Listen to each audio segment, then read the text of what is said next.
Alright guys, always remember to love yourselves and be happy with yourselves, okay? A lot of people love me and treat me very, very well. I want them to feel the same thing that they say to me about themselves. You guys, if you say something to me nice, feel that way about yourself, okay? I want you guys to feel that way about yourself. And remember guys, you guys love me, you support me, you always do things for me.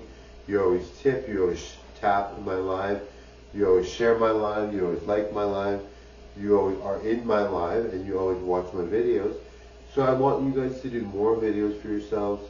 Uh, Strive to make more money, whatever way you do that. I don't know if you're on social media, or you're an entrepreneur, or even if you're just a Tim Hortons cashier.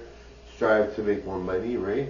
Everyone's important, right? We're all important. Every job is important. And yes, guys, if you want to make it big in the world, the American dream is something you can go after. Um, and yes, not everyone wants the American dream. It's not realistic for everyone, but if it is something you want to pursue, believe in yourself. And always remember, I mean, it's possible, right? So, I mean, some people have a hard time, but in general, it can happen to anyone, right? Yes, guys, thank you so much. Bye now, Dana.